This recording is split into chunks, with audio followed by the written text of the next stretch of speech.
My name is David Sweeney. I'm the Executive Chair of Research England, and that's the funding council that's there to support universities based on public funding in their engagement with external actors. Our job is to tell the government how wonderful universities are and what they can do for the country.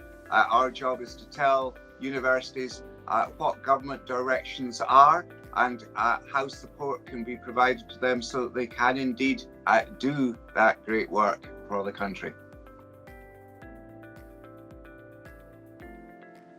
I think no university can solve the problems of the world on its own. I think we need to work together to use complementary skills. At the same time as, yes, to a bit of competition to sharpen those skills. And I think the balance between collaboration and competition is one of the most difficult things for everyone involved in the research and innovation system.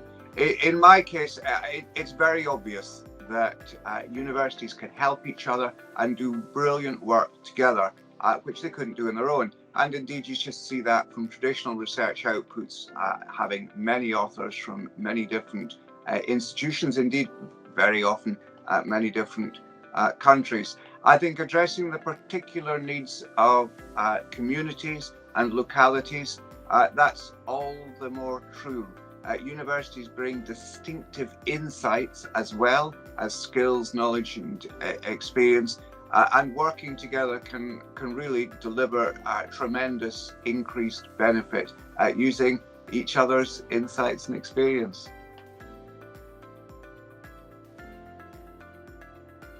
I think NA provide some great examples of collaborations where the external partners that you're working with could not reasonably, I think, have delivered with the aid of a single organisation.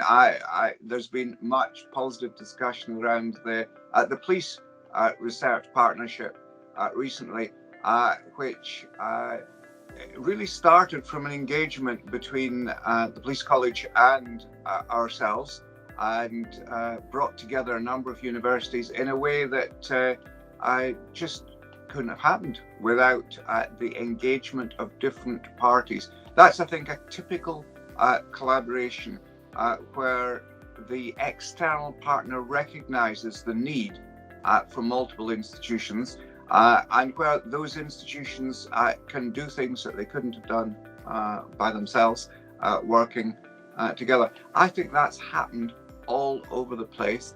Some of those collaborations are challenging because universities do want credit themselves for what they've achieved, but equally that credit wouldn't be there at all if it wasn't for working together. And there's no doubt that in national terms, the number of collaborative proposals and those that have subsequently proved successful has been particularly high from the N8. Others look and see how it is possible to collaborate effectively, in this case across quite a large geographic region, and deliver additional benefit.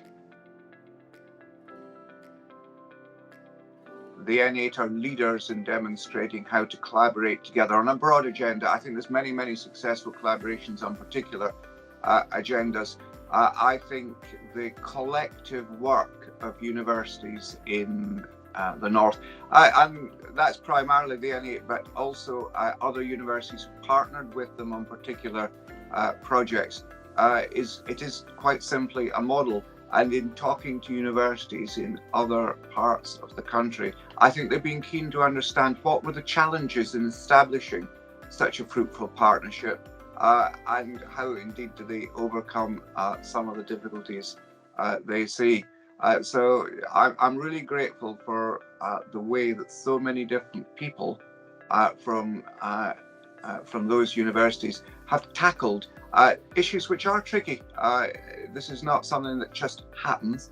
It's something where the nature of the contribution and the benefit has to be negotiated, where people who are perhaps not so used to collaboration come in and recognise the benefit there is to them. This is really about something that delivers benefit both to the universities and to their partners. It's not a collaboration just for external benefit. And I think, although the universities are also competing in different spheres, I think they've managed to balance that in a way that is a model to others.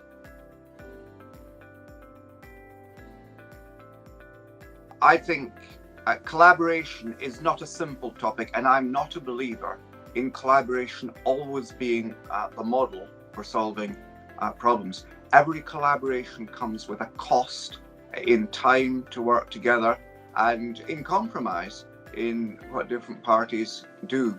Sometimes that cost will be too great for the benefit that is achieved, but there are, I think, many, many fruitful opportunities, and there will be more in the future where the benefit is far greater than the cost. It will be efficient and effective to work together, and there will benefit to all parties. I think the challenge over the next 15 years, building on the experience of the past, is to learn lessons about how, first of all, how to control the costs of collaboration and build them into day-to-day expectations rather than be additional costs, but also in how to ensure the benefits flow to all of the partners.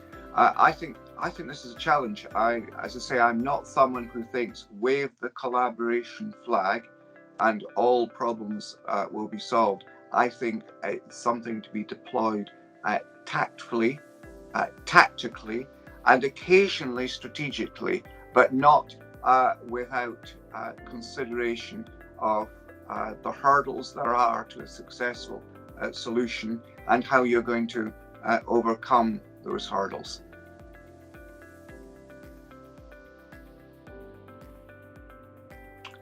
I think as we look to the future, our universities collectively have got an even larger part to play in society. They are internationally tremendously successful institutions. Our university system is recognized and respected around the world, but we want to derive as much from that for every part of our country. I think the levelling up agenda is about delivering the fruits of research and innovation, or indeed the fruits of education and skills as well, for all of our citizens, not just for some.